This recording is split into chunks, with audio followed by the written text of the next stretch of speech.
Sukses yang sebenarnya kadang bukan hanya soal medali atau penghargaan, tapi bagaimana dampak yang kita berikan kepada orang lain.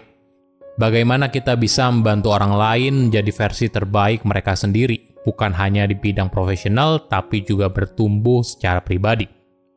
Jadi kita tidak lagi hanya terobsesi pada hasil, tapi kita bisa mulai fokus pada prosesnya, pada pertumbuhannya, pada kegembiraannya, pada pembelajaran yang bisa kita petik. Sukses tidak lagi hanya terpaku pada berapa skor yang kita dapatkan, tapi bagaimana kita bisa membangun karakter seorang pemenang. Halo semuanya, nama saya Michael, selamat datang di channel saya, Sikutu Buku. Kali ini saya akan bahas kalau sukses itu tidak selalu soal kemenangan. Ini merupakan rangkuman dari video TED Talk Valerie Condesfield yang berjudul Why Winning Doesn't Always Equal Success dan diolah dari berbagai sumber.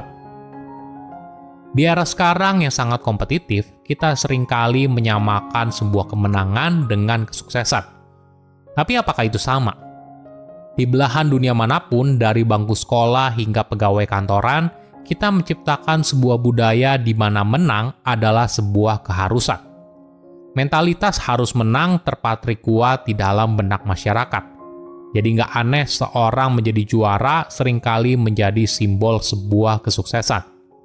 Kita mengeluh-elukan orang tersebut, kita merayakan kemenangan mereka. Dan bahkan di beberapa kasus, kita iri atas pencapaian yang mereka raih. Tapi yang jarang orang lihat adalah pengorbanan di balik semua itu. Beban fisik, mental, emosional yang semakin lama semakin berat dalam perjalanan dia menuju kemenangan. Misalnya kita bangga melihat seorang anak berhasil jadi juara satu, tapi kita tidak melihat kalau mental anak itu capek banget. Di contoh lain, kita melihat karyawan yang berhasil menghasilkan keuntungan yang besar bagi perusahaan, tapi kita menafikan burnout yang mereka rasakan. Ada sebuah kisah dari seorang pelatih yang punya pengalaman hampir 30 tahun melatih sebuah tim hingga berhasil memenangkan berbagai kejuaraan yang bergengsi. Tentu saja, ini pencapaian yang luar biasa. Pelatih itu berhasil membawa timnya meraih 7 kali kejuaraan nasional, masuk dalam kategori Hall of Fame, bahkan dinominasikan sebagai Coach of the Century dari konferensi atletik yang bergengsi. Tapi di balik semua gemerlap itu, pelatih ini menyadari hal yang fundamental. Kalau kemenangan tidak selalu berarti kesuksesan.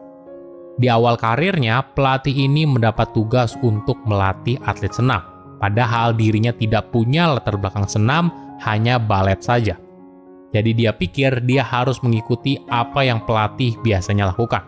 Dia menjadi keras, banyak menuntut, dan terus-terusan mendorong para atletnya harus menang. Tapi masalahnya, timnya justru tidak pernah menang, dan tim yang dibentuk tidak percaya dengan si pelatih. Hingga suatu hari pada sebuah meeting, para atlet itu akhirnya meluapkan apa yang mereka rasakan.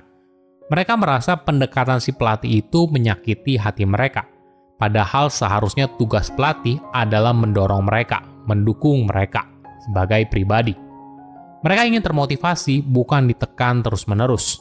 Di momen itu, si pelatih sadar hal yang penting.